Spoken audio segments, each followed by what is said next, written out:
Still no end in sight to the shutdown of the Department of Homeland Security, which oversees TSA checkpoints at airports. It all comes as many North Texans are traveling for spring break and as TSA screeners aren't getting paid. Politics reporter Jack Fink is in our Dallas newsroom asking lawmakers the tough questions and what's next. And Jack, I'm going to ask, what's next?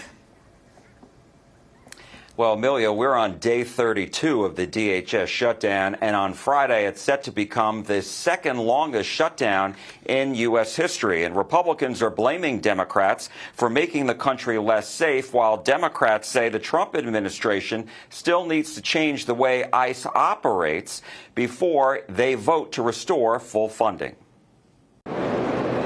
As lines at TSA security checkpoints grow at some airports in Texas and across the country, so too does frustration by members of Congress of both parties. The Department of Homeland Security remains shut down during the war against Iran and after 4 separate incidents, some of them deadly, including the shooting at a bar on 6th Street in Austin, that are being investigated as terror attacks by naturalized citizens. We passed a bill out of the House that Democrats had agreed to that was conferenced with the Senate, and they decided to back out of that agreement in order to score political points. This is on them. The DHS shutdown enters its second month after Senate Democrats voted against funding the department. They demanded changes following the deaths of Renee Good and Alex Preddy, who were killed by ICE and CBP agents in Minneapolis. We want to see a complete overhaul of what this agency is doing. We want them to target the violent criminals, for sure, but what they're doing and the way they are doing it is unacceptable. Even though various agencies within DHS are not funded, ICE is. Republicans approved it in their reconciliation bill last year. Democrats proposed funding only TSA, but Republicans rejected that. On Monday, Democratic Congressman Greg Casar and Senator John Cornyn argued about it outside the Austin airport. No, there's a bipartisan bill to fund just the TSA.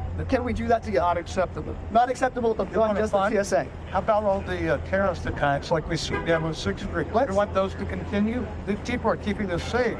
Tell the Democrats to vote for funding the DHS. Both Republicans and Democrats appear dug in. And what we're not going to do is allow them to weaponize a tragedy in Minneapolis, which was the result, by the way, of sanctuary city policies and sanctuary state policies. And if they keep business as usual, then I don't think Democrats are inclined to continue to fund it. And so this will just keep going on and on? We'll see, reforms need to be made. Two published reports said today that Senate Democrats sent the White House their latest proposed deal to reopen DHS. The White House is reportedly looking over it. Amelia? A lot of good updates, especially during this busy travel week. Thank you so much, Jack.